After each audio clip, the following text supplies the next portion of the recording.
This is a wake-up call video. My name is Nina Asab-Al, and the reason for this video is because it's a message being sent out. A message being sent out to warn the people of what's about to come. To prepare yourself to who you're going to accept in your life. Are you going to accept Yeshua in your life as your personal Lord and Savior, or are you going to take the mark of the beast? So this video is a video to help those open their eyes, to help them to see, to become who they are, which is a person of Yah, a person of El. So I encourage everyone to please watch this video. Shalom. Thank you. Lots of care for the people that were disadvantaged. I'm now a kindergarten teacher, so I'll be nice. You don't have to be. I wanted to ask you, friends of ours that live in France have a medical card, and there is a chip on it that has all of their medical information from birth to whatever age they are. That scared me, frankly, because I said to them, well, how do you want the government knowing all of your business from cradle to grave? I believe our country was founded on independence, and I think we can all agree on this, whether you're Democrat or Republican. I think it's important that we have privacy between our doctor and our health records, and it shouldn't be shared with the government. Governor Dean? And if you could tell me under what moral jurisdiction the Constitution allows you to do that. First of all, since this is the last one, let me thank all of you on both sides. I happen to think I think everybody actually behaved pretty well. This is kind of a spirited American tradition, and I appreciate it, and I thank you very, very much, all of you. Secondly, the interesting thing about this is one of the biggest problems in medicine was just raised in the last question. It's sort of like the psychiatry patient asking the really tough one on their way out the door so nobody can deal with it. This is a huge issue, and it's much more than about just this health care bill, because this isn't just about health care. You don't want the government knowing all your health information. You're not so crazy about having the insurance industry or your bank knowing all your information either, which then gets sent to all these credit card companies, and that's why you get all this junk mail. So this is a much bigger issue than health care, and health care is a pretty big issue. Here's what folks are struggling with, and I don't think one's cooked, and I'm going to give, of course, Jim the last word, but we want to have records that are complete, and patients get cared for better if the doctor who's taking care of them know that it's complete. And so the president put in a lot of money in the stimulus package to advance medical records, so that if you get sick in some place that's 1,000 miles from your home, you can if you have the chip, you can carry the records with you. They can stick it in a computer. They can know all your situations. If you get been in a terrible car accident and you can't tell them anything, you have that. The doctor has the information. They know if you're on some kind of medication, etc. That's important. So what guards are there against the privacy? And the guards are a bill that was passed about 6 or 8 years ago called HIPAA, which stands for God knows what, but it has something to do with health insurance and privacy. The problem is it's not enough. And there is no way it's enough. And this is a private sector problem as well as a government problem. Look, just the other day, there was some guy hacked into some credit card companies and stole 130 million credit card numbers. Those are our credit card information that's now in some crook's hands.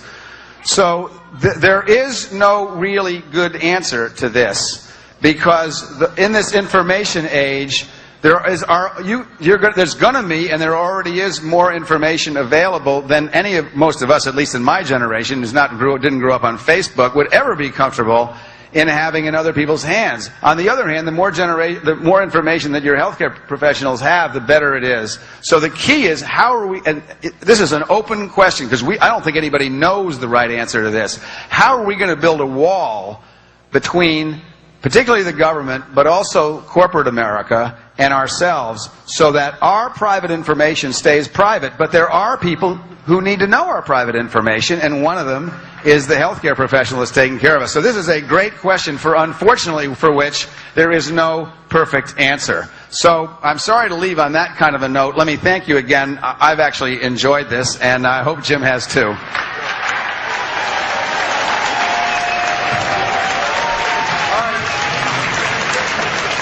Again, let me conclude where we began by thanking all of you. This is important. And as with every major transformative struggle that our society and economy has gone through, whether it was Social Security of the 1930s, whether it was the civil rights struggles of the 1960s, this should be difficult because it's important. It affects everyone, and we're certainly not going to get it right unless we hear from all sides. So I thank all of you for coming. Thank you for participating, and it was helpful. And it was certainly helpful to me. Thank you. Now, those of you who did not get a chance to ask a question, I'm sorry. I hope that some of the questions that were asked represented what you would have asked had you had the opportunity. Thank you all very much. Well, that wasn't as bad as it could have been. That's a great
This is the microchip that could one day be implanted under the skin of every single American.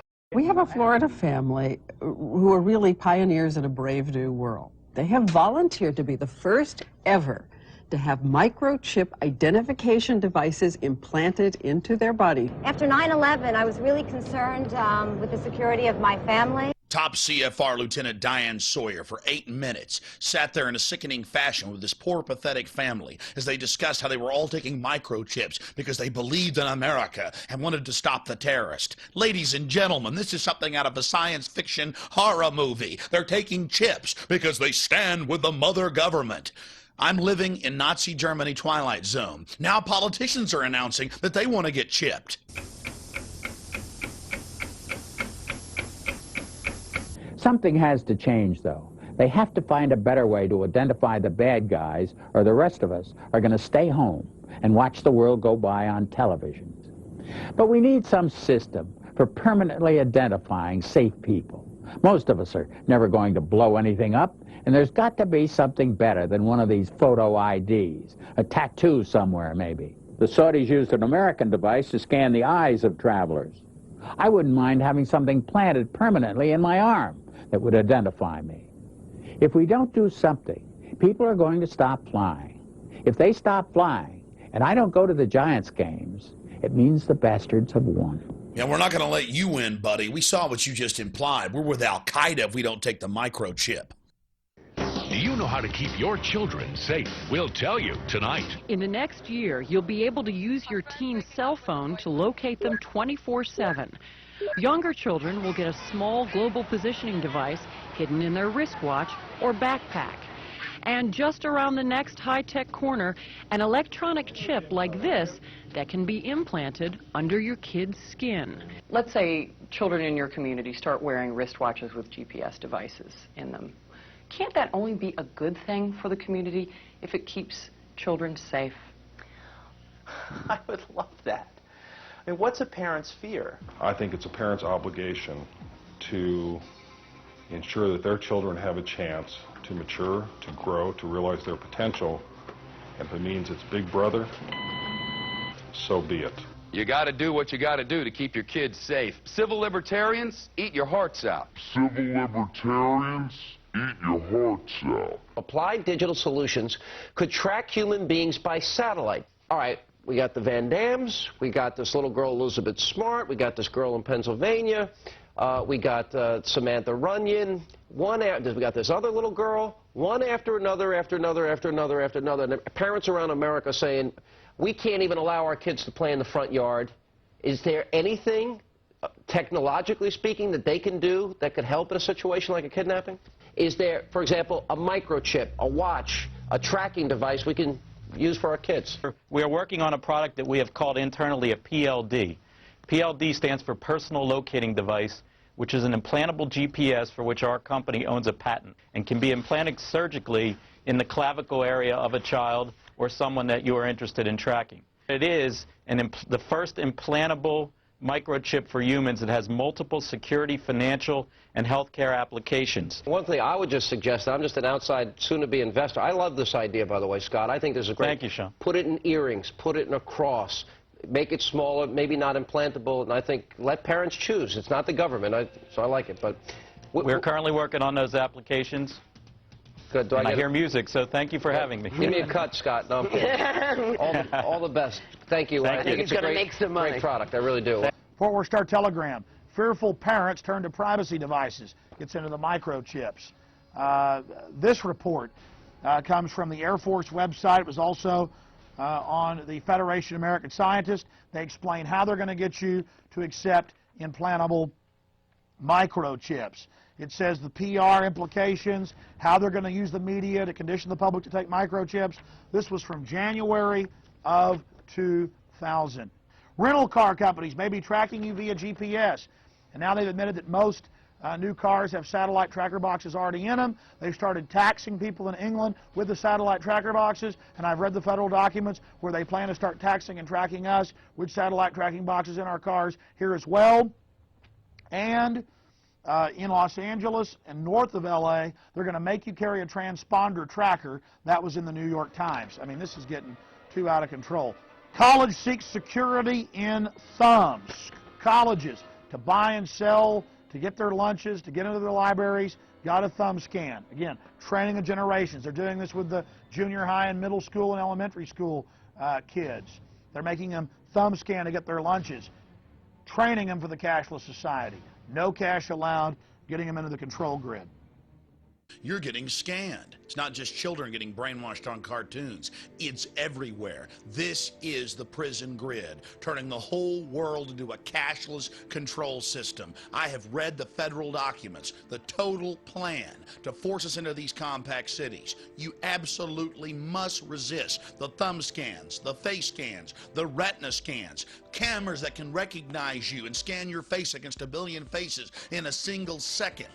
Everything, no food, no water, no houses, no jobs, no nothing without it. They're actually announcing it. They're going to put it in place, and you are the terrorist. You've already heard them say it. Gun owners, Christians, conservatives, libertarians, liberals, anybody that doesn't go along with global New World Order tyranny will be watched, will be controlled, will be tracked. The New World Order gang has a reason they want to control you. Yeah, never made a delivery to your home before. I'm taking some personal days off, Ed. Usually I gotta track you down in some toxic vortex, a cosmic battlefield. Retinal scan okay? Ouch! What's that for? DNA sample, new policy. A lot of evil hologramic activity going on lately.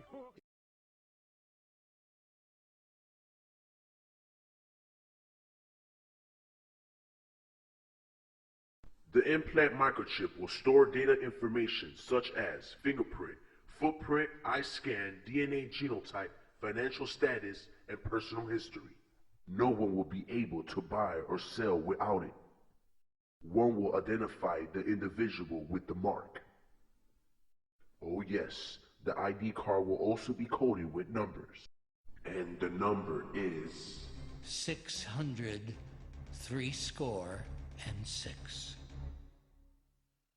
And he causeth all, both small and great, rich and poor, free and bond, to receive a mark in their right hand or in their foreheads, and that no man might buy or sell, save he that had the mark, or the name of the beast, or the number of his name. Here is wisdom. Let him that hath understanding count the number of the beast, for it is the number of a man, and his number is 600 threescore and 6.